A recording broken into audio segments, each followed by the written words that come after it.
One of the most interesting side hustle options right now is on a gig platform that's already very popular, arguably maybe the biggest or maybe the most popular platform right now. It's DoorDash. Now, if you like predictable pay, if you like knowing what you're going to make per hour and having a predictable delivery route, we'll say for 2-3 hours, kind of like Amazon Flex, this is what DashLink is. And in today's video, I'm interviewing Jennifer, who's actually also here in the Pittsburgh, Pennsylvania area.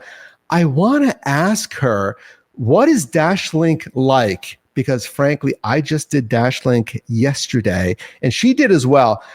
I ran into some things, but firstly, I want to get her on this interview today. Jennifer, again, welcome to the channel. Thank you, Mike. And DashLink, Jennifer. I mean, you're coming to the call today from Pittsburgh as well. You did DashLink yesterday, as did I. But first, tell the audience a little bit about your experience with just the gig economy in general, maybe DoorDash, and then we'll kind of get into your interest with DashLink. Okay. I started in 2021. And I started because I had a stroke. I couldn't do a normal job anymore because of issues with my left hand. And once I got a decent car, I needed to supplement my disability. And I saw the gig economy as a way that I can do that. I started with DoorDash.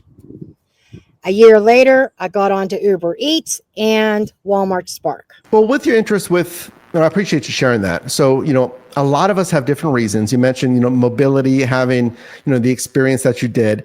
Leading into DoorDash, why DashLink specifically? Have you, Amazon Flex, we have that routed. We have other apps that are kind of getting into routed delivery. There's Dispatch, there's Freight, which is also routed platforms. What got you into DashLink? And I guess let's start to get into what did you experience yesterday on DashLink, good or bad? Kind of bad, because one of the things I wanted to mention is just like on a normal DoorDash, your ratings are separate for the DashLink, and a package could disappear. Somebody could steal a package off a porch.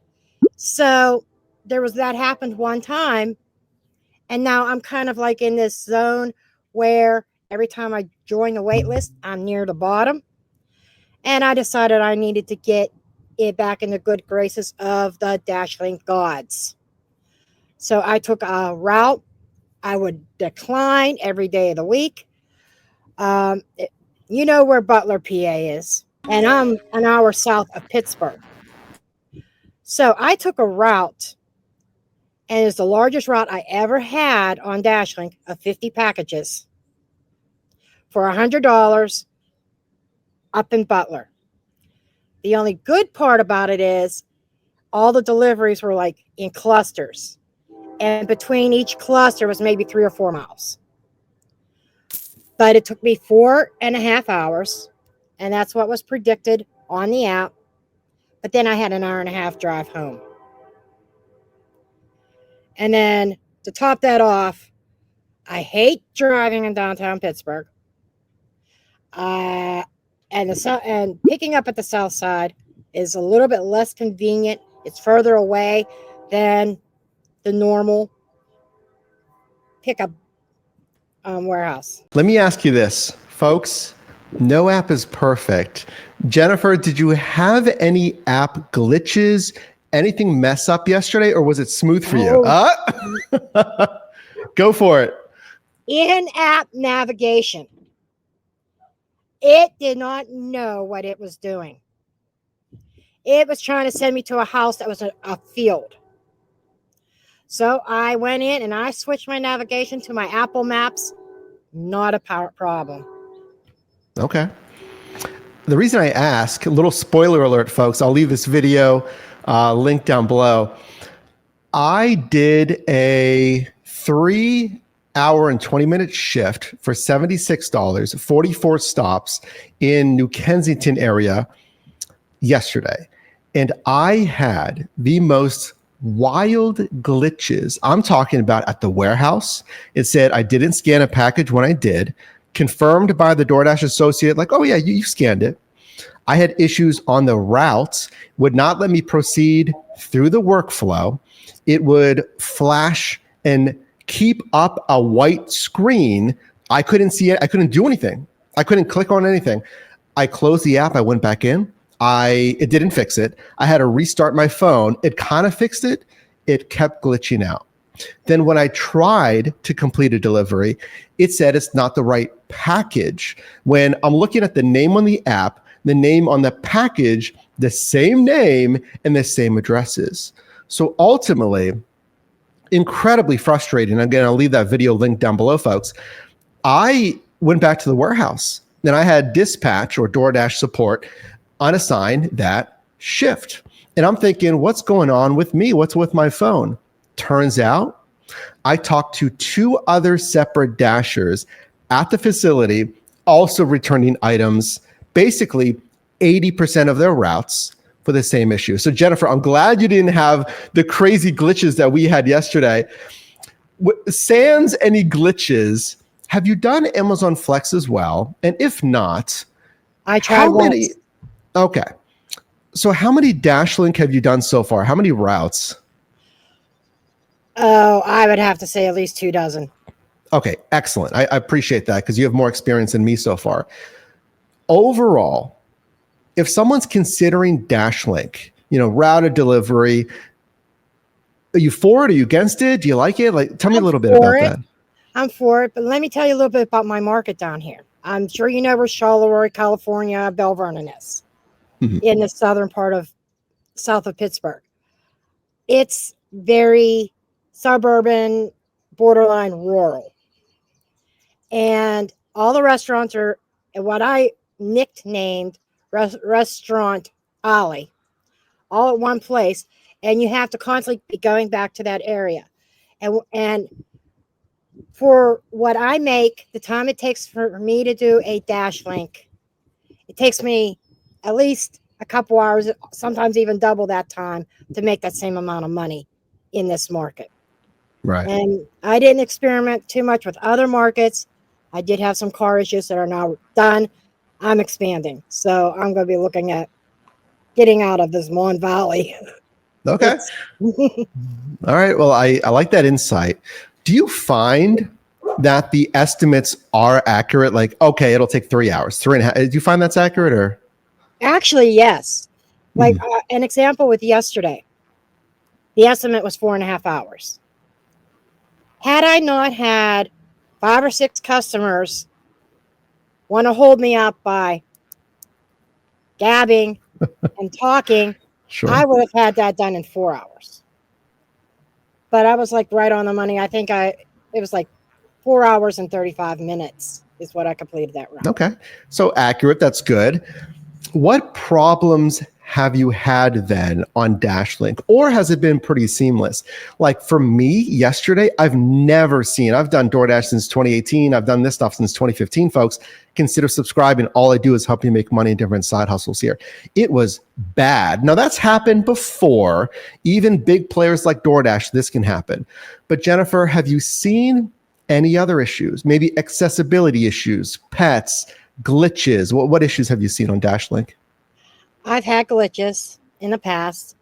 And there's one time this past winter, I had to return the package to the warehouse because I pulled up to the address and it was in the evening, dark out, couldn't get up their driveway because they had a gate. It wasn't even a gate code. It was just a locked gate. I tried texting. I tried calling the customer, called customer support, and I ended up having nobody would answer me. Customer support said it's going to have to be returned to the warehouse. I've had that a few times. And it's like, if you know you're going to have a package coming, give access to the delivery drivers. Sure, definitely. I mean, yesterday I didn't have any gate codes, but when I was doing this in San Diego, just, delivery in general, I had those gated complexes. I did have gated private, homes. And, that's food delivery. Usually that's one thing, but if it's a package, then might be even more high ticket expensive item. Maybe it's more, I don't know, maybe more weather sensitive, or equally as we'll say weather sensitive as food delivery. I can definitely see that as a problem. Now, you mentioned you did one Amazon Flex, but you've done dozens of DashLink. So why are you leaning more towards DashLink? Or maybe you'll try Amazon Flex in the future. What do you think about those two? Amazon Flex. Okay. I don't like Tell us it at about it. all Yeah. because you get to the warehouse, you have no clue what your route is going to be. You don't have no idea of the miles or anything until you're there and you check in. And at least with DashLink, you know right up front, even before you hit accept that offer. You could decline it. I don't like the unknown. And when I went to Amazon Flex, they were sending me all over Newcastle and northward. And I'm like, and the check-in, the process of picking up the packages, it was confusing to me. And to me, it feels like DoorDash DashLink is more straightforward, and you know what you're getting into. Yeah, well, I appreciate that because I'm just starting to experiment with DashLink, and I've done both, folks. And like Jennifer alluded to, I like the check-in process better on DashLink. It's self-paced, so you're not going to feel rushed. Sometimes they will hold up the entire group at Amazon Flex warehouse until everyone's scanned in and ready. They got all their packages, and then you're released. They might have changed that since then, but I felt lower pressure at the DashLink warehouse. And overall, I like the user interface. There's that too. There's, in-app navigation, what have you. So it sounds like, are you going to do more DashLink over, we'll say, food delivery? Because you talked about that little, we call it a power strip, areas that are dense with restaurants or, opportunities. So if you're in, this might be actually a great opportunity for someone that's in a more rural or suburban marketplace, DashLink, if your restaurants just aren't giving you that business. So do you think you're going to move just more towards DashLink versus food delivery? I'm going to do a combination of both. I like the fact that I can make $100 on DashLink, then go out for the dinner shift and make another $100. Sure. And so I'm going to do both, but I am leaning a lot towards DashLink now that I have my car's wheel bearings and everything all done. Cool. And it's because of DoorDash that I was able to do that. Because on my income, I would never have been able to afford to get these repairs done. Well, I'm glad that you were able to get that income from a gig platform, an option that you like. I mean, folks, we want to make money, but I would like it if you enjoy what you're doing as well. So you're not just like, dreading going out and doing another shift. If you can get best of both worlds, hey, I like this work. It's paying me a good amount. I can get this extra money, like, Jennifer said, to repair the vehicle, what have you. That's wonderful. So if you like routed delivery, would you ever experiment, or maybe you already have, with, let's say, medical courier, with dispatch, with freight, with other routed options? Would you be interested in that? What do you think? Possibly. It depends on their criteria. I am in a Subaru Outback, so I'd be limited on what I could fit in my vehicle. So I would possibly experiment with some of that. Okay. And are you using other gig apps right now, or is it mainly DoorDash and DashLink? I use Uber Eats. I'm on Grubhub, but I can't get on Grubhub in my area. I have to go to West Mifflin. I'm on Walmart Spark, and I just recently, and I did my very first roadie yesterday. And on my channel here, I filmed the whole process from accepting the offer to everything on how roadie works. Well, go ahead. Tell us your channel so people can check you out if they like. What's your channel? Grandma Dasher. Love it. So I am a grandma, so. Hey, I love the channel name. There you go.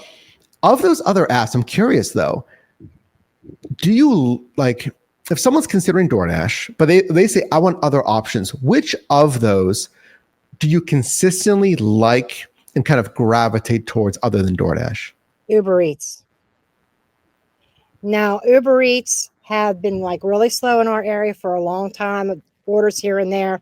Lately, they pushed out a major promotion down here south of Pittsburgh, and they gained a lot of new customers, and even some people gravitating toward customers towards Uber Eats versus other food delivery options. And I launch Uber Eats. Sometimes Uber Eats outshines DoorDash, which I've never seen the whole time since 2021 that I've been doing gig work. And we can go down that path talking about other apps because you're exactly right. Folks, like Jennifer mentioned, maybe it's a hyper niche marketing campaign. Maybe they're pushing for more restaurant merchant partners in that area. It can be as small as like a town, suburb, whatever it is. They're trying to activate new, again, restaurant partners. It could be more Facebook ad campaigns. It could be more ads on your social media, and they can really geo-target this as small as they want here. Let's talk about these other apps here. I want to keep it in the realm of like routed delivery. Do you think other apps should experiment with routed delivery? Think about Uber Eats. Would you be interested in a routed option from Uber? Would it be food delivery? I don't know how they could time that. Or maybe packages, maybe they lean in more towards retail because they're doing retail. Would you like something like that? Yes, I would definitely look at it because I like the Uber Eats app, because DoorDash is making you jump through hoops now. Taking a picture of the receipt, this, that, and the other. And I like the straightforwardness of Uber Eats. But combine the two apps together and you got a banger of an app. Well, you can kind of do that by multi-apping, right? If you're multi-apping, yeah. I do multi-apping, absolutely. Excellent. Folks, that's driving on different apps at the same time so you can select the best order. Now, I don't want you to accept from two platforms at the same time. It's going to mess up your ETAs, your arrivals. Don't do that. There is an independent contractor agreement. You're supposed to be delivering in a reasonable time. It can get messed up when you do that. But if you have different apps online at the same time, here comes a DoorDash, here comes an Uber Eats, other offers, you can select, the best offer for you. I guess as we close it out here, let's turn our attention back to DoorDash and DashLink, because that's our conversation today. What would you tell someone? Let's get into the operational stuff that's trying DashLink. Maybe you could tell us some tips about, easy check-ins, or actually, do you load packages in your car by stop? Give us a few of those like operational tips that you do. Okay, I make very good use of my catering bags, my large ones. I can actually fit most of the time 20 packages in one, and I load by stop. I'll do 1 through 20 in one, 20 through 40 in another, depending on how many I have.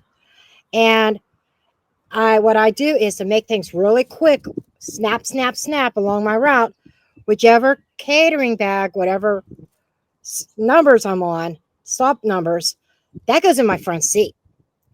And I grab it out, scan it, go to the porch, take the photo, off to the next one. And I keep the wheels moving and I get right through it. Things like you already preach, Mike, about looking at those dollar to mile ratios and the time, but you have to count in your travel time from where you're at to the distribution center. And not just that, how far do you have to travel home? For instance, yesterday I had an hour and a half to go from where I started to get back home. You have to count that into the scenario as well.